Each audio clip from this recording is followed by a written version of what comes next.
And welcome back to the Cover 3 podcast here on CBS Sports. That's Tom Fornelli. That's Danny Cannell. That's Bud Elliott. I'm Chip Patterson coming to you live at youtube.com/cover3 and everywhere you get your podcasts on demand. Thanks for hanging out. Smash that subscribe, smash that like, and come and join us in that chat, a.k.a. the Cover 3 tailgate, where we're already starting to unveil our Upon Further review. Lots of time to be able to dig into a very, very busy Saturday. Re-listening to the Instant Reaction pod, I was even a little bit surprised. I was like, man, we didn't cover a lot of ground. I'm excited. I'm already fired up for Monday so that we can continue to pick it apart and spin things ahead to week 8. Of course, we are going to have Poll Assassin as we do every single Monday. The people have been demanding it. The return of Tradin Danny. We got that as well, along with our Upon Further review opinions. First, quick news item. We got an update that's kind of a non-update. We didn't discuss Brock Bowers' ankle injury a lot on Saturday night, but some of the reports are making it look as though he'll be missing some amount of time. You know, Georgia's off this week. They returned to action at the end of the month against Florida in Jacksonville. I saw one report that was, quote, not optimistic for the Florida game. Danny, when we're looking at, Danny did 9 Brock Bowers injury updates on CBS Sports HQ live on Saturday. Of course, I'm coming to you first here. But when we look at Brock Bowers' importance to this Georgia offense and then also the schedule, is there a timeline that you think could be problematic in terms of what his absence could mean for Georgia's hopes of another SEC championship, of making it to the college football playoff? No, I think as long as he's back for the SEC championship game, they're fine. Like, that's what I mean. And that's what, it was like a fire drill. It was like the panic meter was going off. Like, oh my gosh, we got to get this news, this breaking news. Brock Bowers is down. And then I saw the play, and then I saw him walk off the field, and then you saw him go in. He was limping a little bit more when he went into the locker room, but it just looked like a sprained ankle. And I think always is the high ankle sprain or the low. I think Kirby said it was like on the bottom of his foot. I would think he's back, like worst case scenario, 4 weeks. And I think best case scenario, he's on the field against Florida after the bye week. But the luxury that Georgia has because of the schedule, they can kind of, take their time, make sure he's really good to go. And maybe you want to try to get him back for Knoxville, road game, Tennessee. Mm-hmm. That's probably the one where you need him the most. Perusing Georgia Twitter this morning, which is not official, obviously, I'm going to set the over-under for when he's back as the Tennessee game in Knoxville. Like, there's reports out there. I don't know who issued the reports because I just, in some Twitter DMs, like, hey, reports that he needs tightrope surgery, which is like 4 to 6 weeks. So if I'm Florida, I'm prepping as if Brock Bowers will not be playing for Georgia against me. Tennessee should probably plan on Brock Bowers. And look, that's reading the tea leaves of Twitter. But I mean, if we just waited for the team to tell us, pushing it out to Tennessee does include, it is the hardest part of Georgia's schedule, right? I was sitting there trying to put together, like, what is Georgia's best win? That's a fun exercise to go through right now. But Missouri, Ole Miss also are on that schedule after the Florida game. Do you think that Brock Bowers, his absence would impact? They're both at home. They're both in Athens. But do you think those would make winning those 2 football games a little bit more difficult? Yeah. Let's go back to the Auburn game. Was Georgia having an easy time of beating Auburn, the Auburn team that LSU just completely beat the hell out of on Saturday? No, it wasn't until they started feeding the ball to Brock Bowers that they really took control of that game and won the game. Like, he's their best player on offense. Maybe he's not the most important, because you can always say the quarterback's going to be the most important. But for a team that can't run the ball and has had to kind of start relying on throwing the ball around, losing your best receiving target is never going to be a good thing. Now, will it lead to them losing? I don't know, but it's definitely not going to help them at all. He's probably worth like a point or point and a half to the point spread. Mm-hmm. Right? Which for a tight end is going to be like, unreal. Most tight ends, I just really could not care. Unless you had like a cluster injury situation where 3 or 4 guys were all out at the same position. But Georgia's still going to be a 3-score favorite in all of those games, with the exception of the game at Tennessee. Right. And we'll see if he comes back. So, maybe they are maybe they're 15 over Ole Miss and not 18. That's still a game you're expected to win comfortably. May not be pretty, but at home Georgia kind of overwhelms people. Weren't they only 14 versus Auburn? You don't think it'll be closer to 10 versus Ole Miss? So Auburn that was on the road. Oh, yeah. That's right. That's what it was. Yeah. No, they won't. They definitely won't be 10 over Ole Miss because if you're making Georgia like a 28-30, right, which is probably the best team, but not like the clear no doubt natty team. Like Ole Miss ain't a 20. Not with that defense. So they're probably more somewhere between like a 13 and a 16. Let's just call it 16 best case scenario. You're looking at like 12-13 neutral field. That'll probably be a night game. So 3.5 home field. There'll be 3-score favorites without Bowers. They're all perfect 10s to me. Just wonderful teams filled with great boys. So there was a time when the Cover 3 podcast was a Georgia pod. And then, I think Georgia got too big and we had to give them up to the masses, let them go be mainstream. We were there first. Okay. Name 3 songs off Georgia's first album. Yeah. Come on. So if I'm to go total like Georgia perspective on this and spin it forward in a way where I agree with you, Bud, like you should still be winning those games against Florida, Missouri, and Ole Miss. Now I do want to see who steps up. This is okay. And some of that might not even be on the offensive side. Some of that might be on the defensive side of the football as well, which, had some issue. Like the first play against Vanderbilt, whatever, that looked like a Vanderbilt offensive coaching staff that was tired of putting up 0 points in back-to-back years. But, you still gave up 20 points to Vanderbilt. You still allowed Auburn to run the ball really effectively. Like the defense is going to have even more of a challenge. You've got Luther Burden coming to town. Like you've got an Ole Miss offense that can get really hot. So this is where if Brock Bowers is out, from the Georgia's perspective, you want to say, okay, we know that we've got this super, super high floor because of the raw talent. Now, what about the production and the execution? Who is going to step up in that wide receiver room? Who is going to step up on the defensive side? There is room for improvement with Georgia because, Bud, you're right. Their power rating is like, national title contender, but no doubt. But we thought that they were going to be in that no doubt status. We looked at the roster and said, like, this could be an even better team than last year. And the execution just hasn't been there yet. So from Georgia, you're like, all right, here are games that we should win, but the absence of our easy button means someone else has to step up. Now let's see who answers that question. I mean, I continue to be pretty impressed by this passing game with the receivers. Like you're going to get Rosemary Jackson back. Dominic Lovett is a really nice player for you. I think the pass pro, for the most part for UGA, is just fine. They just need to lean in on Carson Beck more. Like Carson Beck's playing, to me, like the second best quarterback in the SEC. Daniels is playing the best, but I think it's pretty clearly Beck number 2 right now. Maybe Rattler 3. Brady Cook is playing pretty okay. I mean, he didn't look good against Kentucky. Apparently, we are criminally underrating Jaden Daniels' season, even though he was the runner-up for the Player of the Month in the month of September and is putting together a decent candidacy for the Player of the Month in the month of October as well. But I like your Carson Beck call. Like this, if you want to go like Carson Beck Heisman flyer right now, he's got 4 games that are going to be massive. And if he puts that offense on his back, he's going to have a very different position in that Heisman Trophy conversation come the end of November. Didn't we say? Speaking of the Heisman, condolences to everybody who was trying to push the idea that Brock Bowers could win it. Sorry. Yeah. To me, that was always nonsense. Yes. But like I thought he could get to New York. It was kind of like the Shedeur thing. Like Shedeur can't win the Heisman. He could get to New York. Listen, nonsense is fun. All right. It is fun. We have to introduce this nonsense. Okay. We need to actually start offering get to New York bets, because I think that offers a lot more creativity and it creates fun discussion. But there are certain guys who can get there, but can't actually win it. And the media votes on this.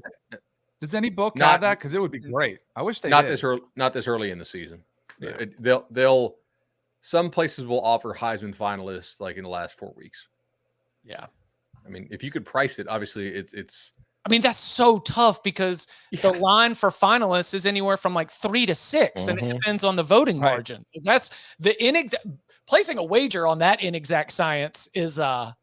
I mean, I'd rather bet on the coin flip. And this not enough straw poll data out there for the books to risk it. Yeah. So of course we will be keeping our eye on that. Every single Monday we gather together to look at the new AP Top 25 poll, break it down, look at some of the changes, maybe some interesting voting decisions. We call it Poll Assassin.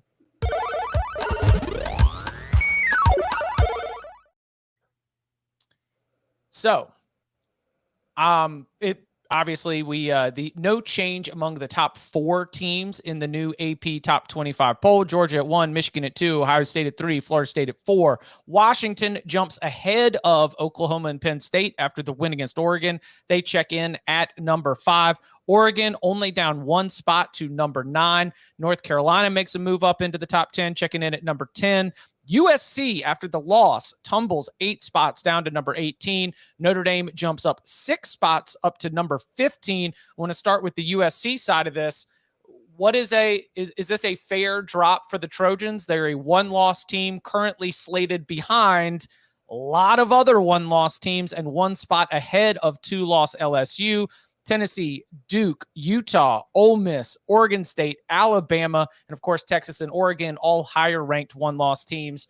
Is this a fair spot for the Trojans to fall in the wake of that Notre Dame loss? I think so. Yeah. If it's not USC and it's just a mid-level Pac-12 team with the same resume, we wouldn't have them higher than 18th with the same resume.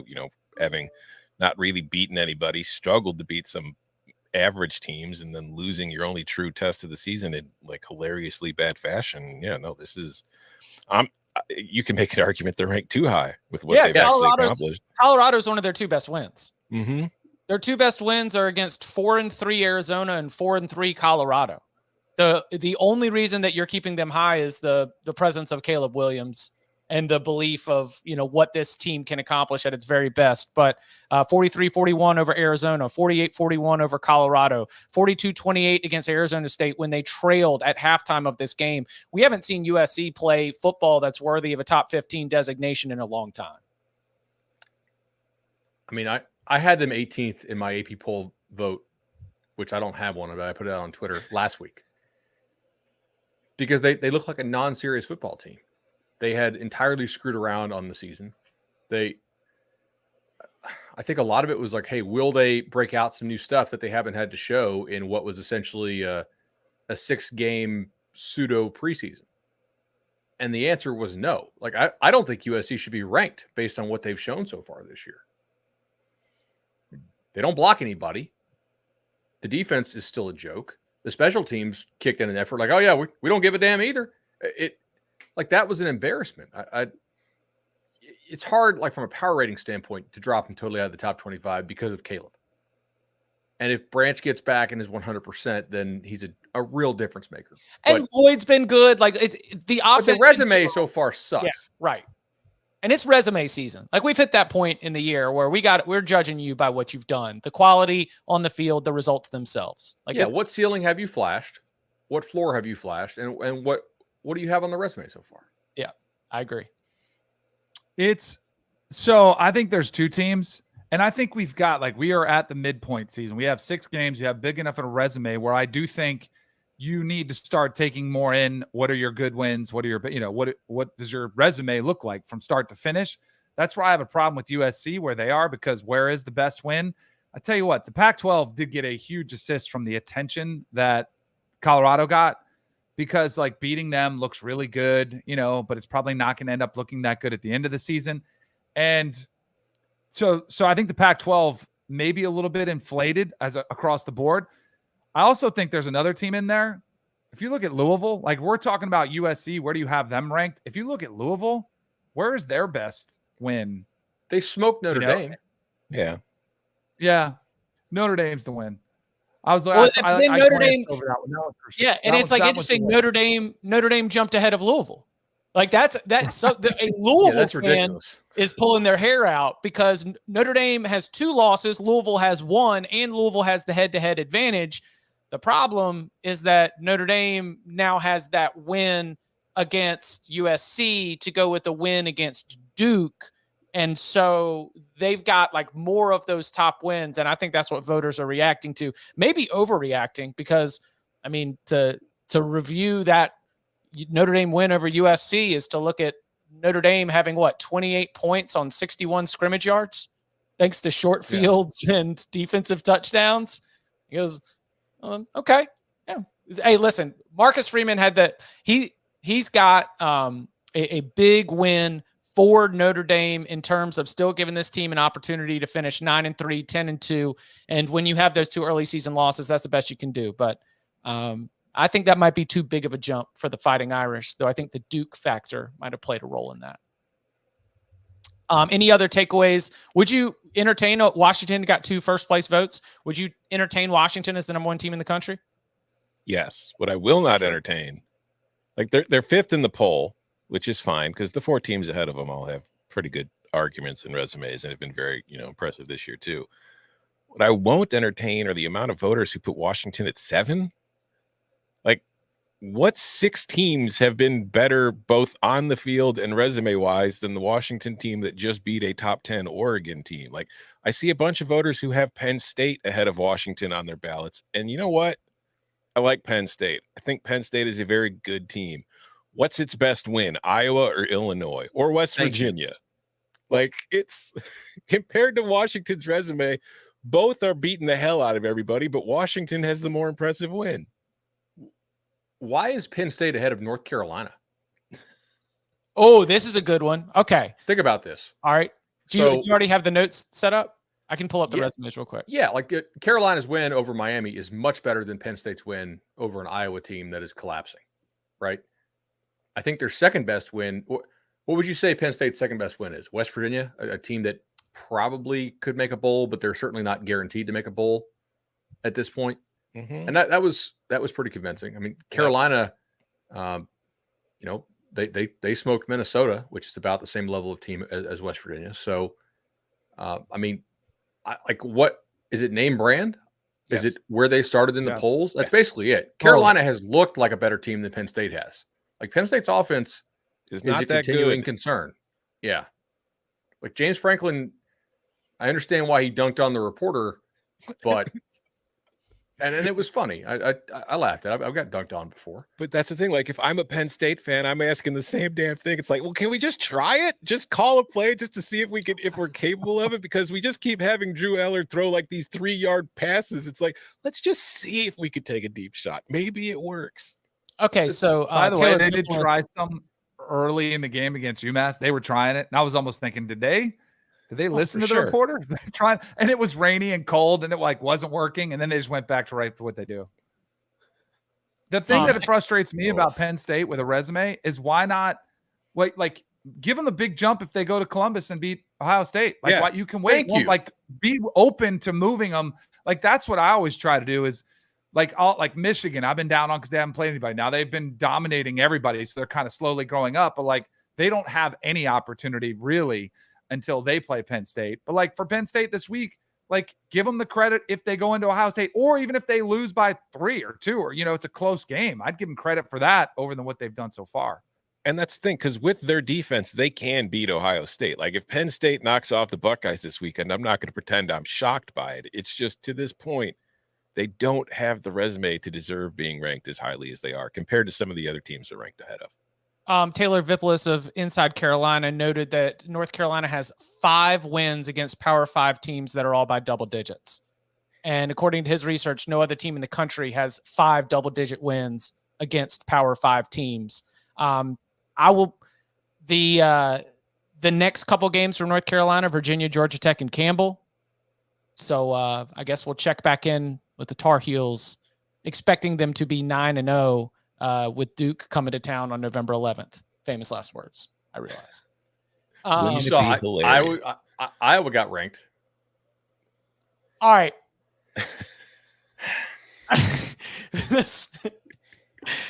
Before we do our update, and while we get the graphic ready for Brian Ferentz and the points for Iowa football, Tom, did you know that it's possible?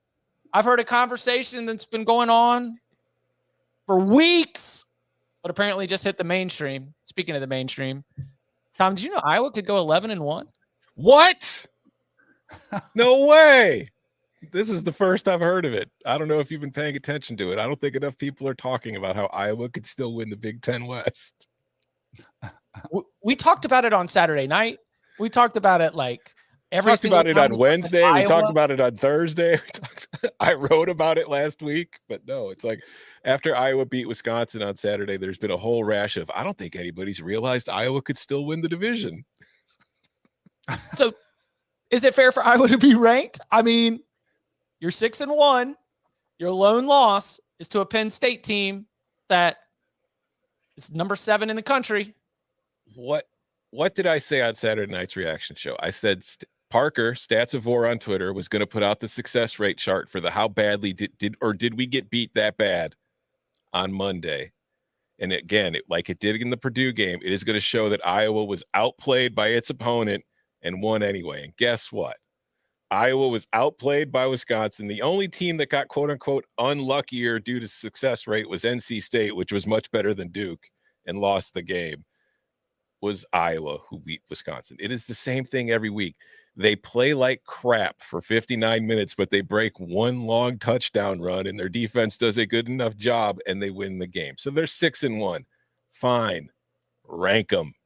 But if you beat Iowa, don't sit there and pretend we beat a ranked team or a good team just because there's a number next to its name. This is a team throwing the ball for 35 yards per game, folks. It is not a good team.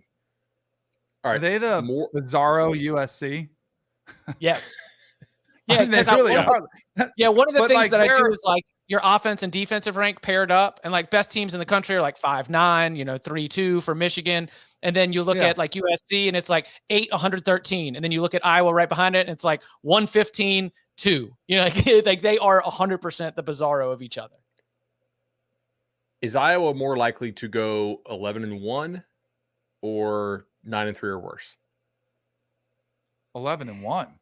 Listen, the final schedule: Minnesota, Northwestern, Rutgers, Illinois, Nebraska. Like find me the 3 losses on that schedule. They're going to beat Minnesota. No, they're going to beat Minnesota. You can't send Kelly McManus out there against that Iowa defense and not expect at least 2 or 3 pick sixes. That's a guarantee. You can both just look. They're both pretty damn good defenses. Iowa's is a little bit better. Minnesota has a slightly better offense. If you just both just run the ball, you're essentially just flipping coins. No, let's call it up. Let's call it up. Let's do it. Let's take a look at the points. Yeah. All right. So we almost hit the goal last week, which we knew was a weather game. We knew it was going to be tough. I thought 24 was a pretty reasonable goal, but they only hit 15. So like the government, I'm in the redistribution business, and now we're going to have to take an updated look here. For our podcast listeners, I will read these off and we can discuss how reasonable they are. In order for Brian Ferentz to hit the 325 points, 25 points per game that he needs this year, they're going to need a 30 burger this weekend at home against Minnesota. I think that's doable. However, the total for the game is only 32. So it's, like we are kind of approaching the territory where they need to score more points than the total in the game, which Penn State did it last weekend, right? Total was like 52 and they scored 60 all by themselves. So it's definitely doable. We've seen it done in this conference. I still have faith. At Northwestern, 35. Hosting Rutgers, 30. Hosting Illinois, 33. At Nebraska, 24. And then 27 in a bowl game. I think this is pretty solid. I like this. We can still make this happen. Iowa will beat Minnesota. It will beat Northwestern. So it's going to be sitting there at 8-1. It could 100% lose to Rutgers. Rutgers is not a bad team. It could lose to Illinois. It could lose at Nebraska. It will be an underdog at Nebraska. Yeah, when you play like 3-2 games, any single play can change the outcome of the game, and that's what Iowa's in. So they make any mistake in any game at any point. They don't play perfectly on defense, they're going to lose. That's really what it comes down to every week. But Tanner Mordecai doesn't get hurt, you're going to lose. Yeah, but Deacon Hill could double his passing production and give you a whopping 70 yards to the air, and then watch out. Let's supersize that passing production. Yeah. Fun fact. I don't know if we mentioned this on Saturday night. Missouri's punter, 39 yards passing. Deacon Hill, 37.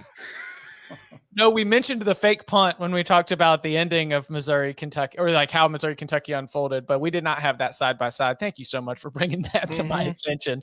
The bats were not hot for the Cubs this year. 35 points in Wrigley is going to be tough. Don't forget that Northwestern game is in a baseball stadium. Who knows what that means? And then we have discussed this. Is it possible that you make sure that you don't make the Big Ten title game because you are likely going to score 0 points in the Big Ten title game? So that would mess up your average, right? Like you want to make sure you don't have that extra data point so that you can hit. So they need to lose a game like 35-31 is what you're saying. That is exactly what I am saying right there. Who is the ideal bowl opponent for Iowa? Is it Utah State again? Because like no, put them in USC. Put them against USC in like the Holiday Bowl or something. They could score 60 on USC. Yeah, Bud, you had a great. I think I saw you put out a tweet about if you're Tony Petitti, the commissioner of the Big Ten, like what amount of money would it take to do away with divisions this year? Because the Big Ten championship game is going to be awful. Yeah. Like it's going to. Well, we already saw them play against Penn State, who might be the third best. Like, how's it going to work out against those other two? In the last 4 Big Ten title games, there have been 2 bizarro first halves, the Northwestern against Ohio State and the Purdue against Michigan, where like you sat up in your seat for a second, like, but you always knew in the back of your mind that the Buckeyes and the Wolverines were going to blow them out. But then the rest of them, I mean, including what I'm expecting this year, has just been ugly. I mean, the teams in that side don't play to win the conference. They play to win their division, right? Like they know they don't recruit the level of player it takes to win the conference. So they format to basically make the fewest mistakes against other teams that really can't move the ball. And then when they get to the Big Ten title game, like the results are always the results. You can ugly it up for a half and then they get their doors blown off. You say they don't play to win the conference. They can't recruit at the same level that Ohio State and Michigan can, because Ohio State and Michigan come in the state of Illinois has a lot of talent that the Big Ten uses. Ohio State, Notre Dame, and Michigan raid the suburbs of Chicago for a lot of their talent. Those other schools in the West do not get the same crack at those players. Right. Exactly. No, I think we're largely saying the same thing. Like it's not like they could just decide they want to play to win the Big Ten. Like they don't have the option to do so, just resource-wise. Again, but it would take away a potential playoff team. This is the other problem. Like the Big Ten is by far the league that has the best chance to get 2 teams in. Correct. Mm-hmm. And they have an even better chance since they're not playing each other. Correct. So, like, how much would Fox need to drop? It is a Fox game this year, not a CBS game, right? Correct. All right.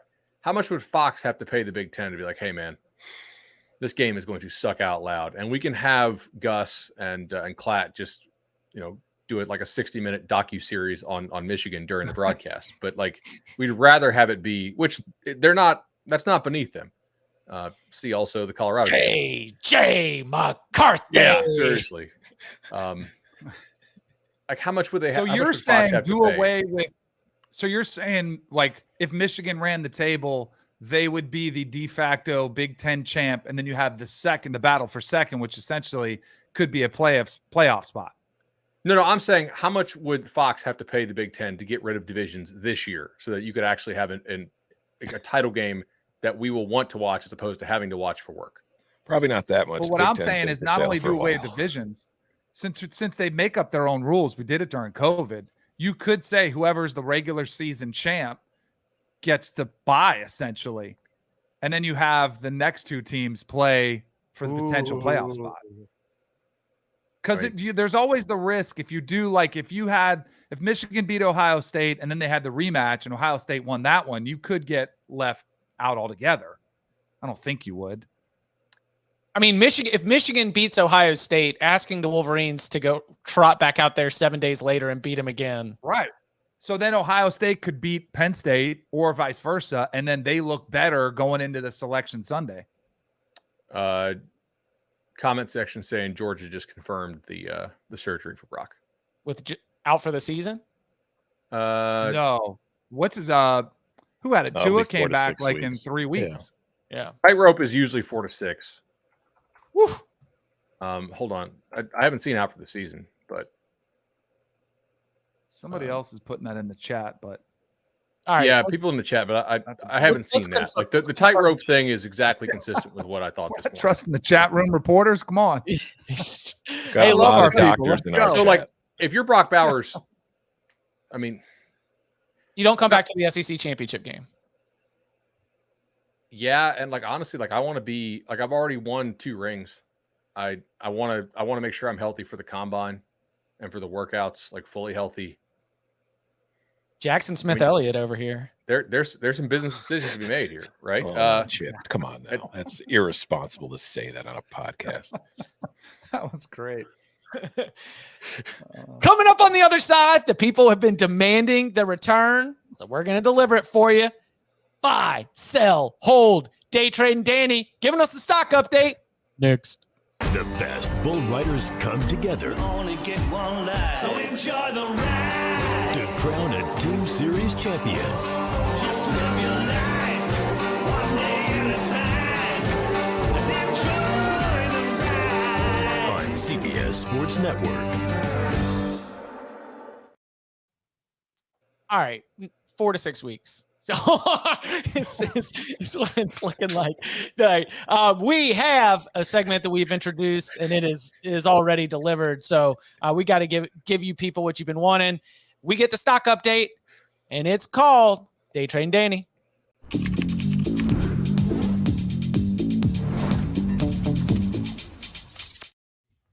All right, you ready to do this? I had it because I used to be a little stressed out and get this going. I feel like AJ Hawk, though, on McAfee show when he just sits there and jumps on the stogie the whole time.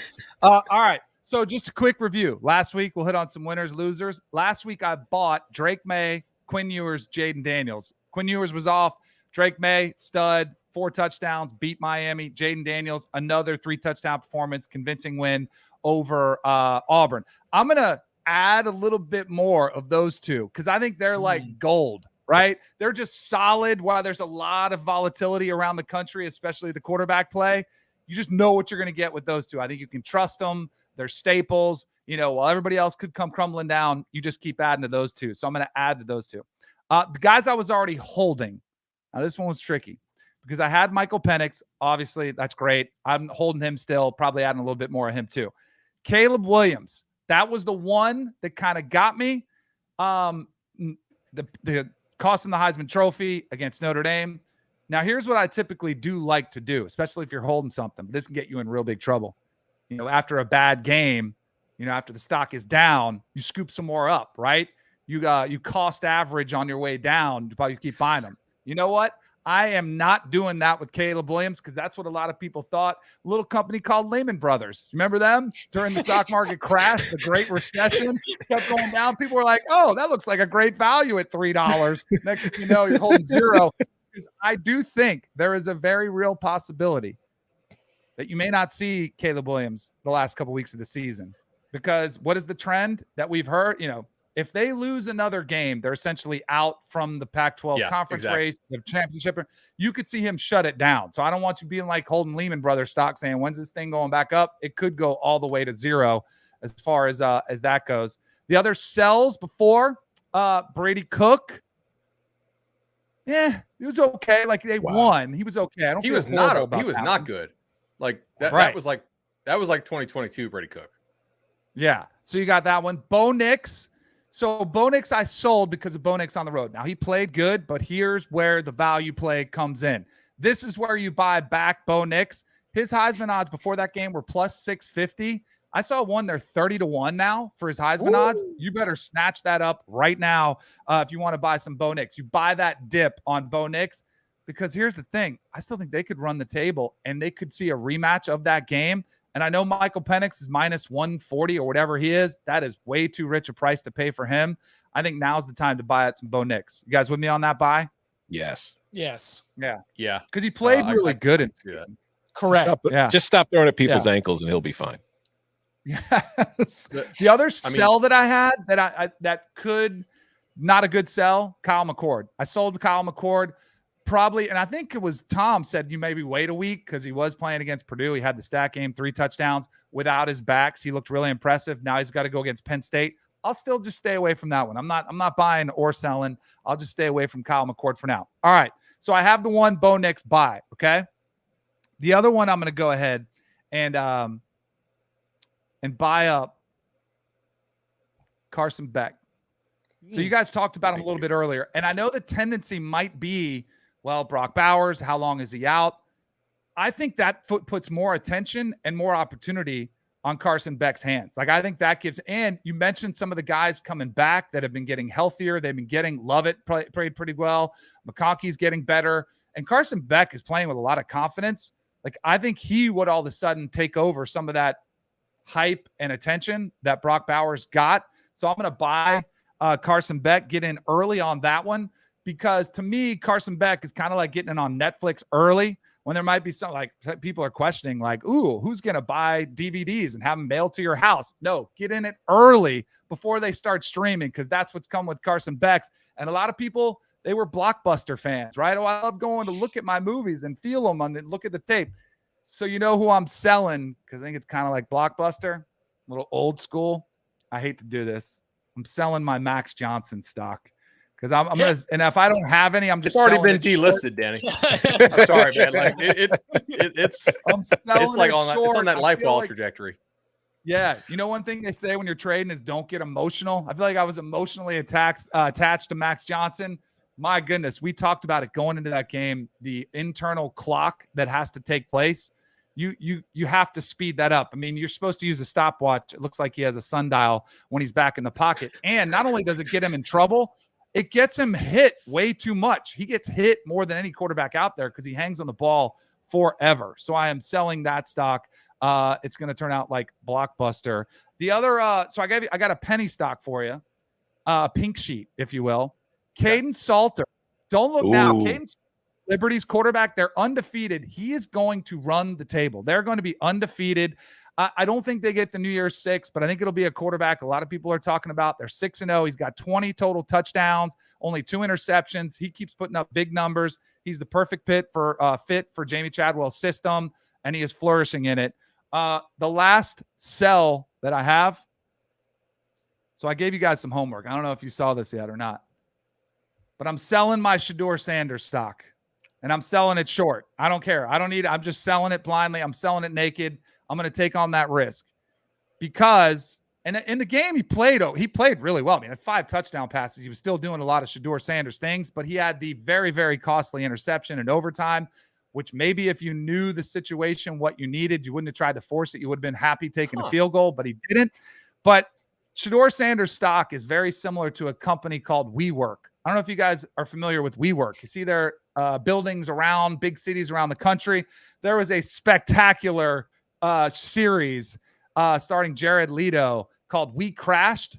And basically, Adam Newman was the CEO of this company. It's kind of like Dion, Coach Prime, who built up an entire company based on feel-good vibes. I kid you not, if you go watch it, he was basically selling, hey, everyone's going to feel good when they come to work, and we're going to create a culture. We're going to create an environment that everybody's going to believe in. And when it came time for the earnings reports, you know what they did? Because typically earnings reports are very financially backed with numbers and statistics, and you give them a lot of charts. They, instead of putting out numbers, used pictures in their earnings report, said, look how pretty our offices are. Look at these great communal workspaces. That, to me, is what they have at Colorado. It is about to come crashing down, because I think there is a very good possibility they lose every game the rest of the season. Oh, no. Come on. I mean, so in this scenario, is Rick George Anne Hathaway? Yes. the money. Did you see him? Yes. You saw him with his jacket where he opened it up and he had the collar popped and it said Coach Prime behind it. Very much Anne Hathaway. Yes. Yeah. Yes. And we're like right at the peak of the WeWork, like right there. You're just starting to see a little bit of the cracks in the foundation. Like, oh, wait, like 10% of them or 90% of them are unoccupied spaces. And they're like, oh, but it's good. We're selling them. Yeah. Could be some problems coming down the road. Do you, Cameron always seems to find him during the broadcast. He's kind of always off to the side by himself. I don't know. So, what, Rick George? No, Shedeur. No.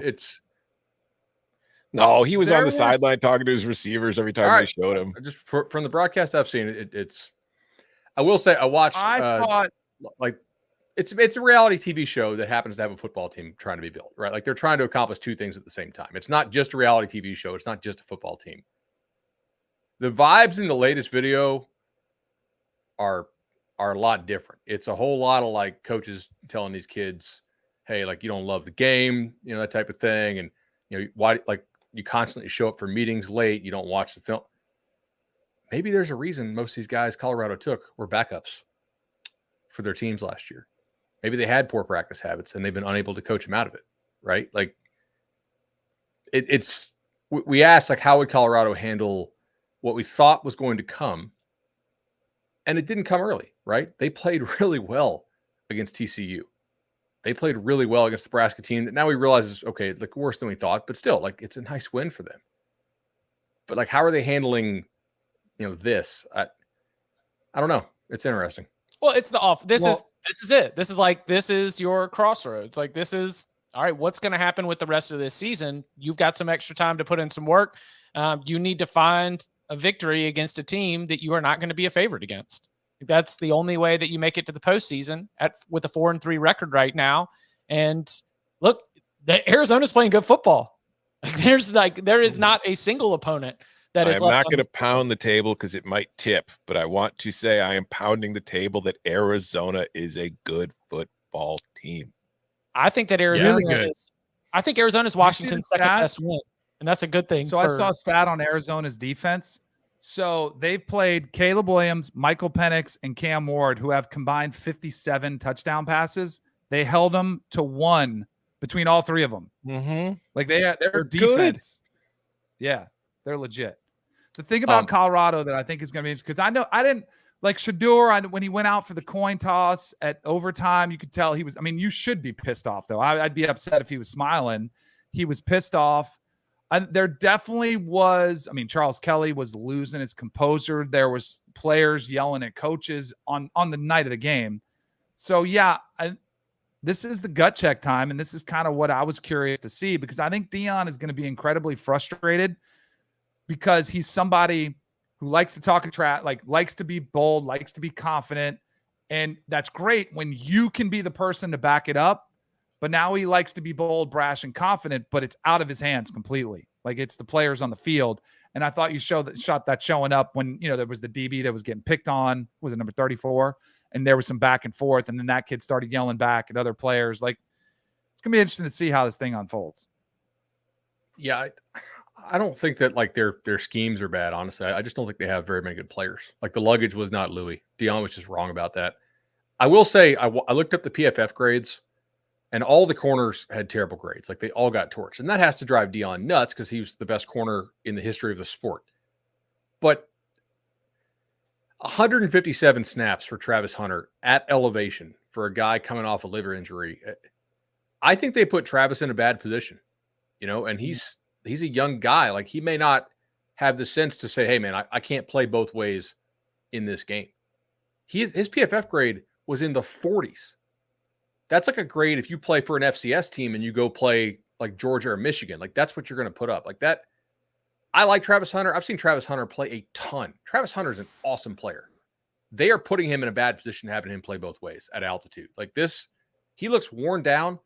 Defensively, he looked unsure of himself. He's a dominant receiver right now. That's just 157 snaps at altitude is nuts, man. NFL teams play like 55 snaps a game. And they talk about going to Denver and how worn out you get playing 55, not 157. Like Danny, you played at altitude. You played in Denver. Yeah. Yep. Quarterback doesn't exactly run around a whole lot. You know, can you imagine a guy playing 157 snaps at altitude? I can't even fathom him. Is that grade combined or is that just defense? Because on offense, that's just his defensive grade. Mm-hmm. Yeah. I was going to say, that's his offense grade might have been 98 because he was awesome. You know, yeah, Colorado's putting him in a bad position, in my opinion, having him play both ways off the injury at altitude. Yeah, the report was that snaps would be monitored, and so I was like, okay. They counted him. Yeah, you know, who's monitoring him? Stanford, and they're like, "Hey, this guy looks tired. We're gonna keep going at him." Yeah. I was expecting like 70 to 80 combined. I expected he'd play both ways. I did not expect anything close to that workload. So I love it. I wish more players were allowed to play two ways, but this is probably going to, like, if you mishandle it, the way it feels like it is so far, it's going to prevent us from seeing it more often. You know, like, and I want to see it more because I think you have tremendous athletes that can pull it off.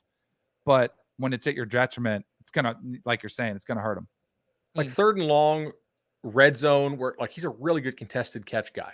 You know, like situations where you can really leverage his skill set there on offense, or if you want to keep him playing defense.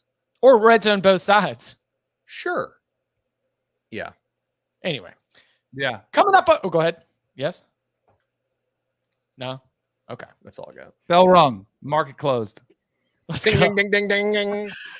Coming up on the other side, every single Monday, our chance to look back at some of the things we weren't able to tackle in the Instant Reaction podcast. We call it Upon Further Review. We'll get into that and more next.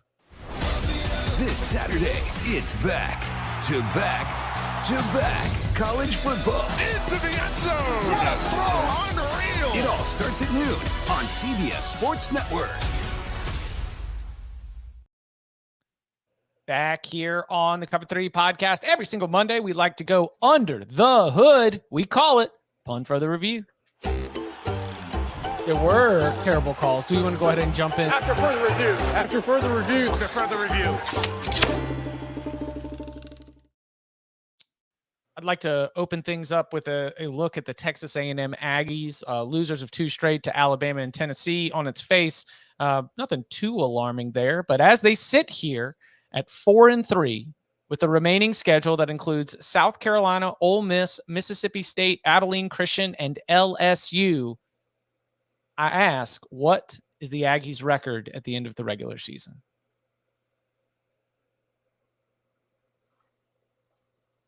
8-4. And 8-4 is good enough? Oh, mute button coming in with a great Oh, win. no. Oh, got me. All right. Oh, he got worn out like Travis Hunting. I can't speak anymore. I think 7-5. Ooh. I mean, what are what the losses? Let me hear them. All right, like the most likely losses At Ole Miss, at LSU. Ole Miss, LSU. I think they like the way they're playing. They could lose to South Carolina or potentially Mississippi State. Well, that's 6-6. It's unlikely, but like That's Jimbo fired. look, I don't think that there's a record that gets Jimbo fired or not fired. It's just do the people with the big time money believe he's the right guy? You know, like, I mean, why in the world would we make a $75 million decision? I don't based on like a slightly weighted coin flips result. The money doesn't because it's college football and the SEC. yeah. Sure, Yeah, but like you shouldn't act like that, Texas A&M. But Texas A&M does crazy stuff too. So I don't know. There's all this thought that's like this is an amazing job, and from a get rich standpoint, it is. But there's like, oh, everybody should be able to win there, but they don't. For like 140 years of history or however long they've been playing football, like maybe we should acknowledge that it still has potential to outsiders, but maybe there are some intrinsic things about that program or town that make it tougher to win there than it would appear from the outside. I didn't see it Saturday morning, but Saturday morning, Bruce Feldman offered a report that says he's got sources close to the program that believe that they are prepared if things go in the wrong direction to make a move. He said that I saw it retweeted by Feldman, but it was something he said on September 13th. Oh, Yes. okay. Correct. But there's a lot of that, like, hey, maybe they really could do it type thing, because he's still really expensive to fire next year. Like at some point, it costs you money to keep him. Mm-hmm. Yeah. I think, you know what? My prediction is it'll depend on who they get a sense is available and willing to take the job. Like if Urban Meyer is like, I'll take it, they'll fire Jimbo this year. Oh. Like they're definitely doing like background work on who they could get for the gig. So if they get the right kind of feedback. Sark. Yeah, that's exactly what I was thinking about, Danny. Yeah. Like they needed to wait until Sark said yes, and as soon as they got the yes from Sark after the semifinal game, they fired Tom Herman, went and hired Steve Sarkisian. It was a very crisp coaching change considering it's Texas. Wasn't that? And that was what happened there. They play somebody January 1. So Alabama played on New Year's Eve. They won.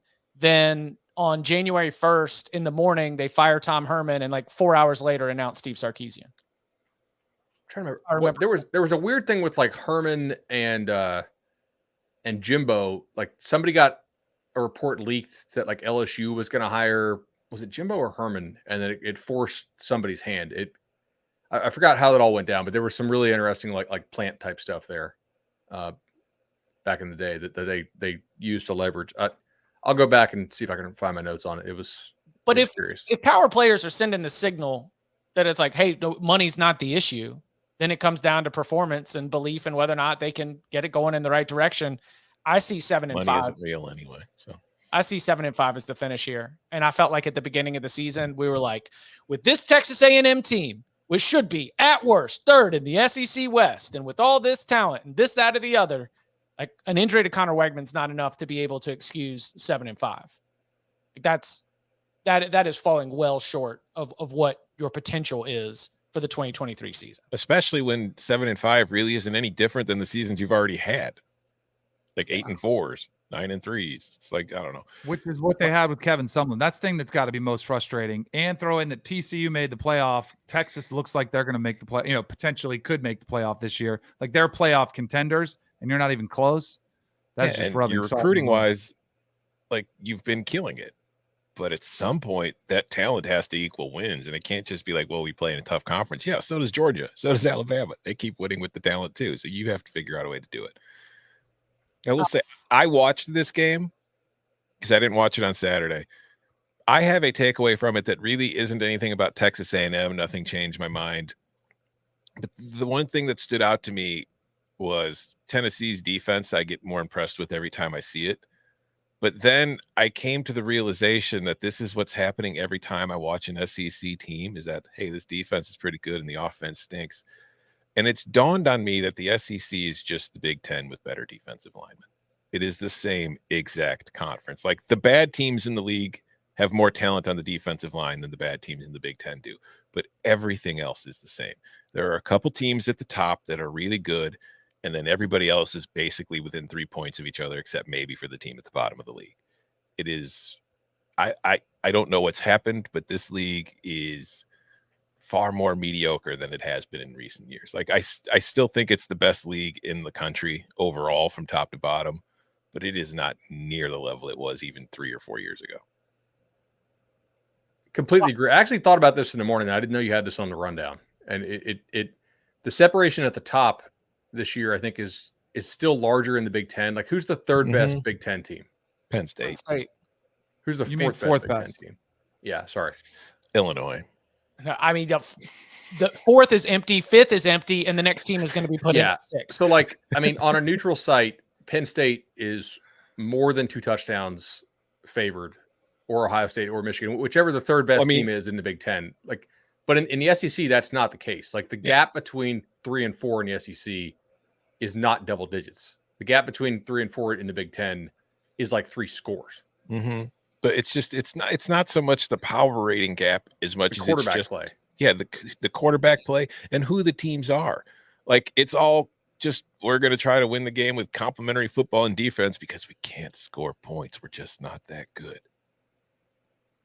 This past CBS Sports Research dropped a note on Sunday. I believe this past weekend was games are averaging 36.7 total points per game this week in the NFL, the fewest in any week since 2014.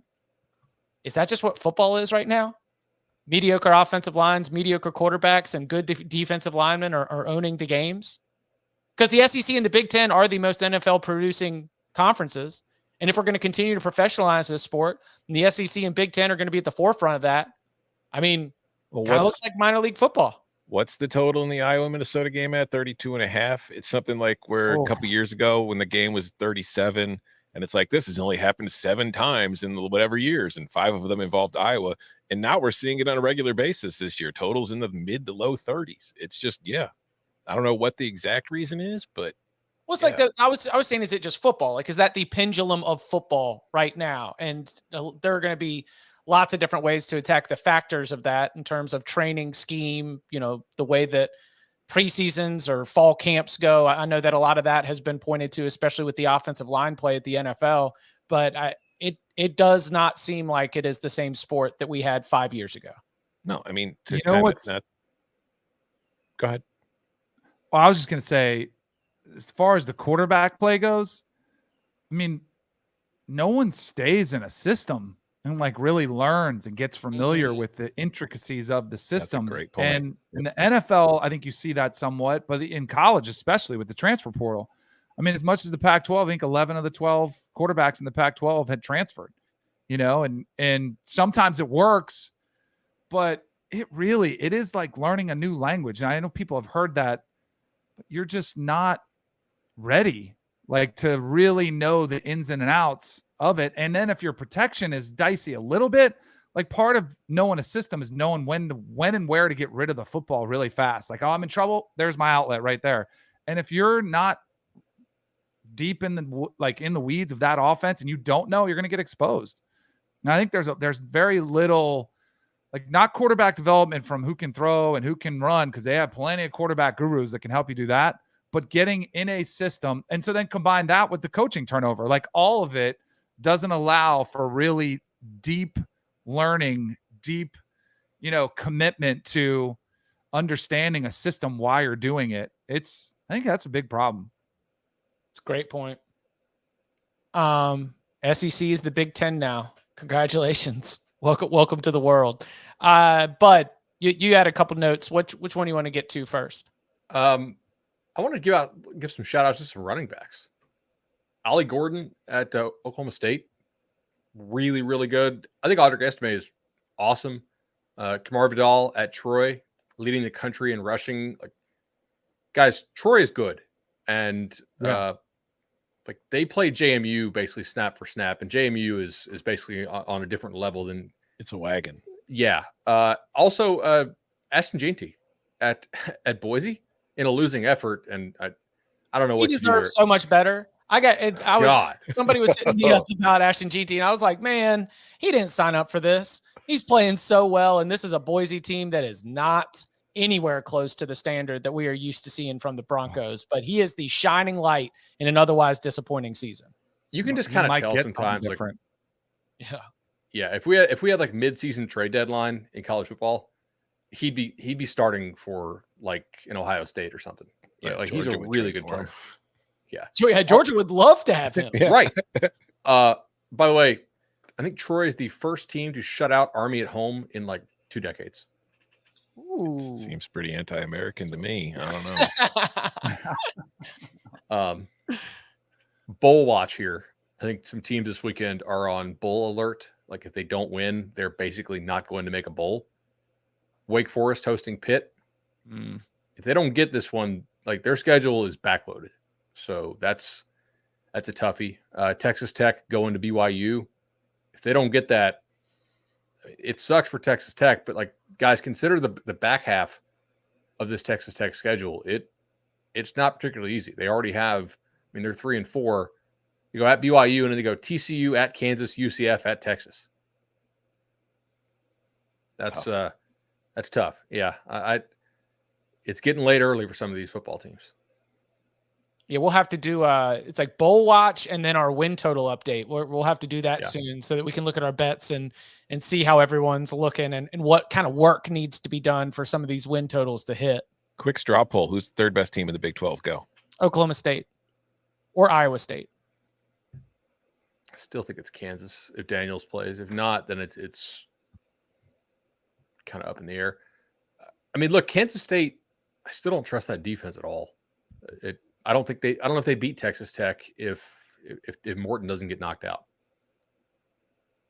I think that after the quarterback carousel and the loss to South Al, the things have calmed down. And I know there were 2 wins at home, but you just beat Kansas State and Kansas in back-to-back weeks. Like, doesn't it look like Mike? You know what they've done in those 2 games? Run the football with one quarterback. Stuck with their QB. Yeah, that's what I'm saying. Like, everything's set. Like, everything was chaotic, and now it seems like they've settled in. They know who they are, and that's good enough to win more than half of your Big 12 football games.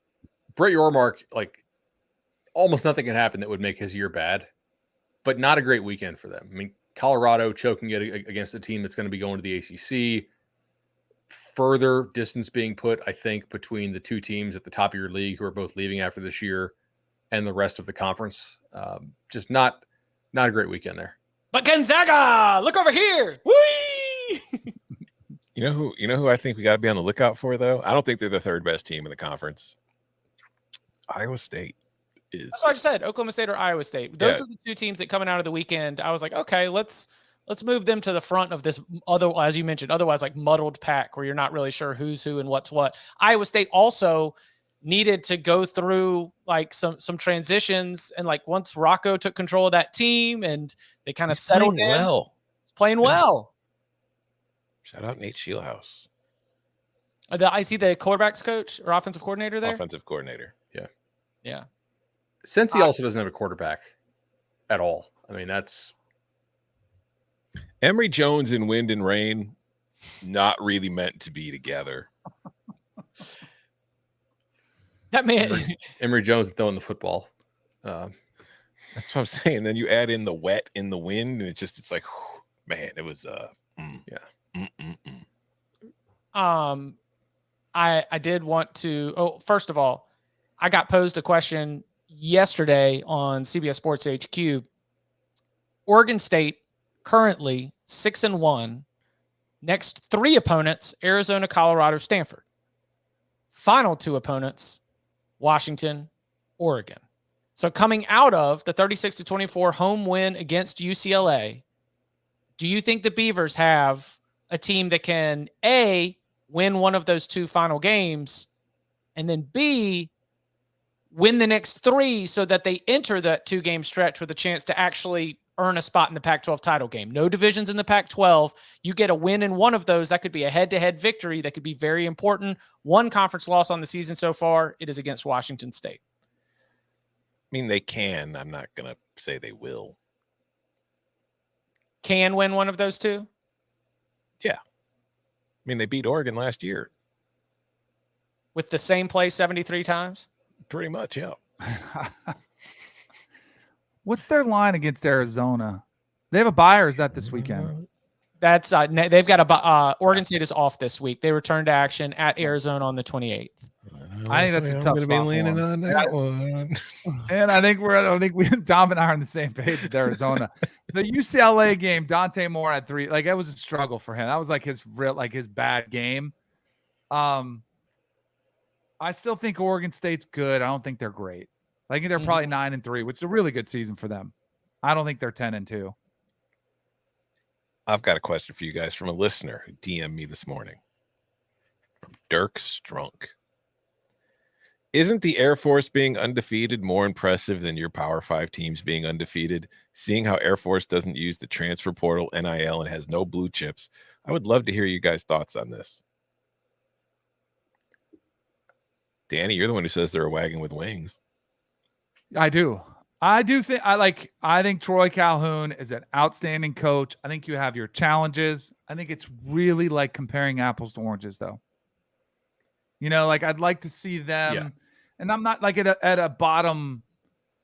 I don't know. It's just a hard comp to make. Like, I don't want to take away from anything they do by saying, oh, if they were in the SEC or Big Ten, they'd be 500 all right, so or they worse. smacked a bad Baylor team in the bowl game last year. Mm-hmm. Trot out like a middling team from a power conference, and Air Force is going to expose all of your inconsistencies and make you pay. But against a team that does not have those same kind of inconsistencies and also better talent, I think that's where the gap is exposed. Agreed. Yep. Could they be the 3rd best team in the Big 12? This year, yeah. I think they're top half for sure. Yes. They're unquestionably top half. Yeah. Yeah, Air Force could be the 3rd best team in the Big 12. I agree. But there is no team in the Big 12 not named Texas and Oklahoma who would lay more than a touchdown against Air Force. The thing for me with this Air Force team is, like, the Mountain West is good. We've talked about it, like at the top of the league. They're already 4-0 in the conference. They beat Wyoming, and you look at the rest of their schedule, like they get Navy this week, which, by the way, get the under if you haven't already, because it's only going to go down. But then they've got at Colorado State, then they get Army, then they're at Hawaii versus UNLV, and then they're at Boise, the team that we've just been talking about not being very good to finish the season. Like, you look at the rest of the schedule, they should beat Navy. They should beat Colorado State. Army will be, a tough game for them. At Hawaii, they should win. UNLV will be a tough game for them, and I feel like they should beat Boise. Like, this team has a legit shot to finish 12-0, get to the Mountain West title game. And if they win that, they're going to be in the New Year's Six Bowl. Yeah. That's what I think. Air Force. Yeah. Air Force seems like destined for, I don't know whether Cotton is going to end up, I don't know where which New Year's Six Bowl is going to end up getting the Group of 5 representative, but Falcons Peach are in the Cotton driver's seat. usually. Yeah. Peach or Cotton. Exactly. So, anything else that we want to get to upon further review before getting out of here? I have one little thing, like Danny even touched on it a little bit too. Caleb Williams threw 3 interceptions. His Heisman hopes are over. Same people saying Caleb perfect to go back to back. Yeah, but I'm just saying, same people saying Caleb's hopes are over are also touting J.J. McCarthy as a dark horse for the Heisman. J.J. McCarthy threw 3 interceptions in a game against Bowling Green. I guess it only matters if people are watching. Well, it does. One game really shouldn't decide your whole season, is my point. Tez Walker was worth the wait.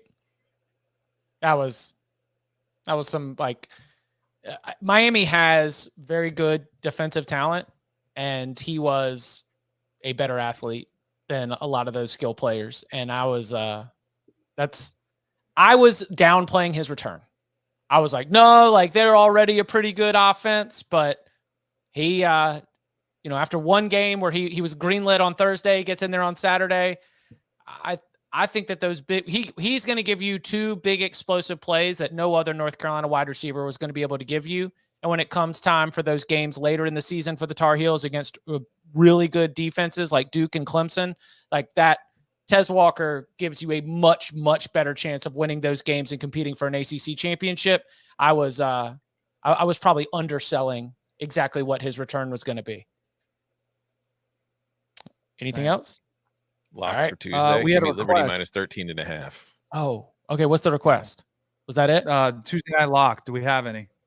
All right, let's see. Tuesday night action is going to be first on CBS Sports Network, 7 p.m. Eastern Time, Middle Tennessee at Liberty.